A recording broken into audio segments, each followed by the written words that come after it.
नमस्कार, आप देख रहे हैं भारत न्यूज। मैं हूं आपके साथ डिंपल राणा।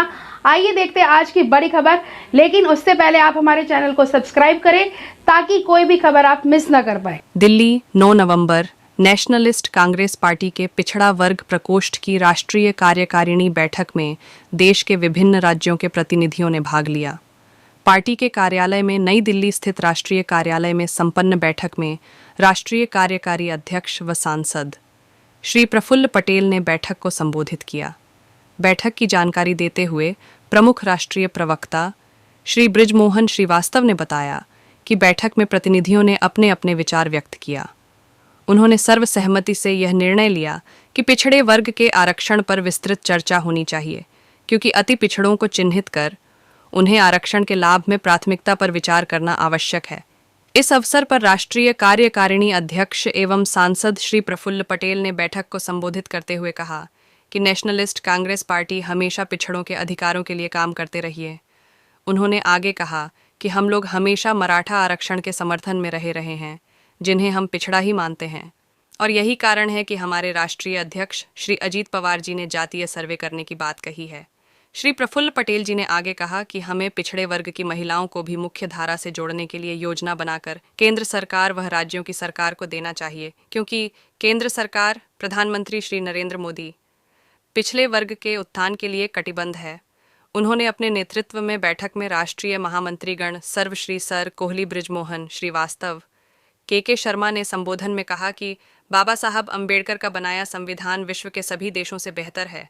उन्होंने यह भी कहा अल्पसंख्यकों और महिलाओं के हक दिलवाने के लिए पूरी तरह कटिबद्ध है, तथा राष्ट्रीय सचिव श्री सत्यानंद सिंह सुश्री अंजुमन उपस्थित रहे।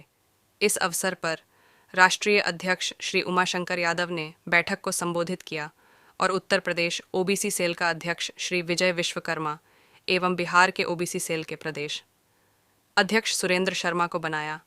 बैठक में राष्ट्रीय कोऑर्डिनेटर सर्व श्री संजय प्रजापति, नवीन कुमार, रामप्रीत शर्मा, मयंक झा, स्वदेश मिश्रा एवं डॉक्टर सुरेश सिंह उपस्थित थे। राष्ट्रवादी कांग्रेस पार्टी का ये हमारा नया केंद्रीय कार्यालय, इसका उद्घाटन हम लोगों ने कुछ ही दिन पूर्व नवरात्रि के शुभ पर्व पर हमने किया था, और उसके पश्चात कार्यालय यहाँ पर कार्यान्वित होने के बाद हमारे विभिन्न जो पार्टी के अलग अलग प्रकोष्ठ है या पार्टी के और भी जो हमारे जो प्रतिनिधि है, इनके माध्यम से पार्टी को बढ़ाने का और पार्टी का संदेश लोगों तक पहुंचाने का काम पूरी जोर शोर के साथ शुरू हुआ है। और उसी के तहत आज यहाँ पर हमारे ओबीसी राष्ट्रीय जो सेल है, उनके माध्यम से यहाँ पर कार्यक्रम आयोजित किया गया। बहुत सारे लोग आज हमारे पार्टी में प्रवेश कर भी चुके हैं, उनका भी मैं हार्दिक स्वागत करता हूं। और पार्टी की जो नीति है, और खास करके ओबीसी के हित के वजह से हम चाहते हैं कि ओबीसी एक बहुत बड़ा समुदाय इस देश का है। ओबीसी के साथ साथ एससी एसटी भी है, कई और समुदाय भी देश में हैं जिनको अभी भी उसका लाभ नहीं मिला है। उनको भी इच्छा है कि हमारा भी इस प्रकार से जाति जनगणना भी हो और उनको भी अन्य समाजों के जैसे लाभ मिले। तो राष्ट्रवादी कांग्रेस पार्टी ओबीसी के उत्थान के लिए, कल्याण के लिए, एससी एसटी के कल्याण और उत्थान के लिए तो हमेशा कटिबद्ध है, लेकिन और भी जो समाज है जो वंचित रह गए हैं, उनको भी उसमें मदद मिले, समावेश हो। हमारे महाराष्ट्र में जैसे मराठा समाज, एक उदाहरण के लिए मैं आपको कह रहा हूँ, उनको भी विशेष आरक्षण मिले, इसके लिए भी हम हमेशा पक्षधार हैं। सर, हिंदी क्षेत्र के लिए आपकी पार्टी जो है ओबीसी वर्ग के लोगों को कितने टिकट दे सकती है आने वाले 2024 के चुनाव में? भाई देखिए, जो भी हमारे जनप्रतिनिधि है उसमें अगर आप उसकी पूरी छानबीन करेंगे तो बहुत बड़ा समाज हमारा ओबीसी का है। उसके बहुत सारे जनप्रतिनिधि आज एनसीपी के विधायक और सांसद भी हैं। इसके अलावा हमारे और भी जो मतलब एससी एसटी माइनॉरिटी सभी जो वर्ग है, उनको भी हम लोगों ने बड़े पैमाने पर प्रतिनिधित्व दिया है। सर, महिलाएं अक्सर छूट जाती हैं मुख्य धारा से, महिलाओं के लिए आपकी पार्टी का क्या प्लान है और क्या? नहीं, बिल्कुल महिला आरक्षण के मामले में जो अभी कॉन्स्टिट्यूशन अमेंडमेंट पिछले सत्र में हुआ है, इसमें पूरी तरह से एनसीपी का समर्थन रहा है। आज से ही नहीं, शुरुआत से रहा है और हम इसका स्वागत करते हैं। इससे महिलाओं का सशक्तिकरण भी होगा, महिलाओं के लिए अच्छी नीतियां बने, उनको मतलब सशक्त किया जाए। अभी हम लोगों ने भी महाराष्ट्र में कई योजनाएं, क्योंकि हम महाराष्ट्र की इसलिए बात कर रहे हैं कि अभी हम वहाँ सरकार में हैं, और भी जगह जहाँ भी हमको मौका मिलेगा हम जरूर उसके मामले में अपना पूरा ध्यान देंगे। महिलाओं को केवल आरक्षण मिला है उतना ही नहीं, मतलब ये पॉलिटिकल आरक्षण, लेकिन साथ साथ में महिलाओं के उत्थान के लिए कई योजनाएं हमारे महाराष्ट्र में हमने लागू की है। वैसी ही योजनाएं हमारे प्रधानमंत्री जी ने भी देश में महिलाओं के लिए लागू की है, और भी नई योजनाएं और अच्छी योजनाएं उनके लिए आनी चाहिए। इसके लिए हम पक्षधर हैं और हम हमारा पूरा इसके लिए सुझाव समय समय पर सरकार को देते रहे। देखिए, ऐसा आज ये पहला प्रोग्राम है और मैं आपको विश्वास दिलाता हूँ, मुझे पूरा विश्वास है कि पूरे देश में ओबीसी की एक लहर चलेगी, ओबीसी हमारे साथ जुड़ेगा और ओबीसी ही देश की कुर्सी को तय करेगा।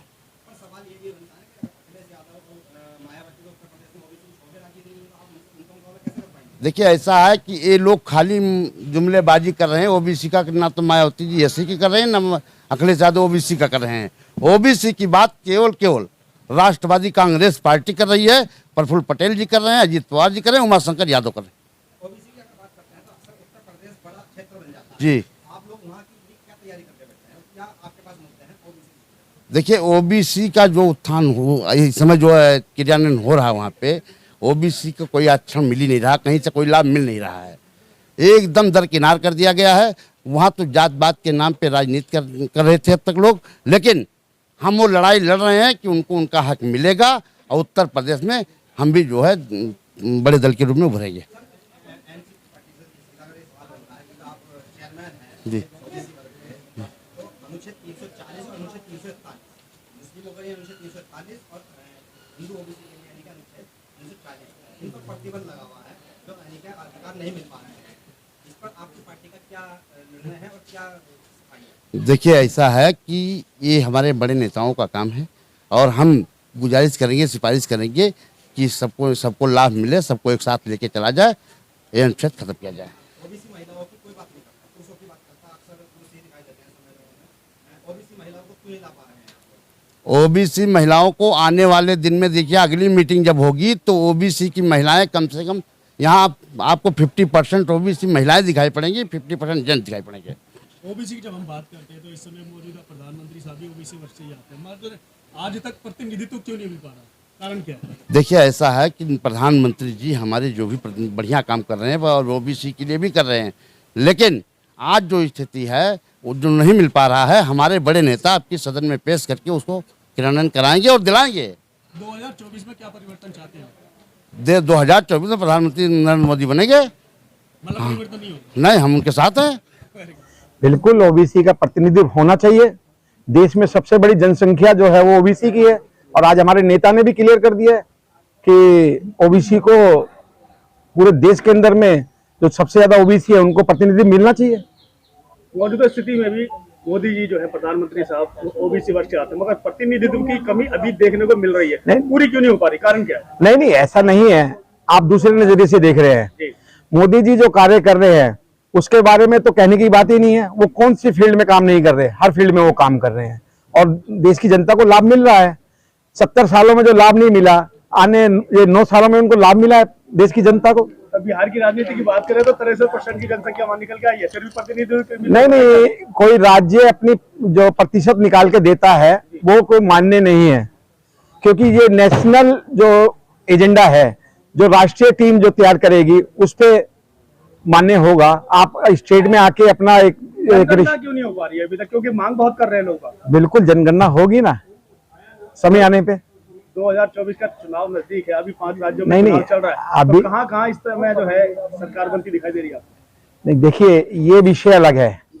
आज का विषय है आप हमारा ओबीसी का कार्यक्रम, उसको हमने सफल बनाया। आप लोगों का भी धन्यवाद, आप लोग इतनी बड़ी संख्या में आए, आपका सभी पत्रकारों का धन्यवाद। दिवाली की भी शुभकामनाएं और भैया दूज की भी शुभकामनाएं और छठ की भी शुभकामनाएं। क्या 2024 को लेके ओबीसी के क्या अहम रोल समझते हैं इसमें? बिल्कुल अहम रोल है, ओबीसी को प्रतिनिधि मिलेगा। अभी मैं आपको एक बात बताता हूं उदाहरण के लिए कि देश के अंदर में बहुत से राज्यों में माटी कला बोर्ड, आप जानते हैं माटी कला बोर्ड, माटी जो मिट्टी के बर्तन बनाते हैं और जो हथकरघा जो भी कार्य करते हैं वो सब माटी कला बोर्ड में आए हैं। तो देश के विभिन्न राज्यों में माटी कला बोर्ड का गठन हुआ, लेकिन बहुत से राज्यों में नहीं हुआ। हम चाहते हैं, हम मांग करेंगे, हम उमाशंकर जी हमारे राष्ट्रीय अध्यक्ष हैं, इनके साथ मिलकर हम प्रधानमंत्री जी को ज्ञापन देंगे कि देश में शिल्पकार और माटी कला बोर्ड का गठन हो, जिससे ओबीसी को फायदा मिले। महिलाओं के लिए? महिलाओं के लिए तो आरक्षण बिल्कुल है, और हमारी जो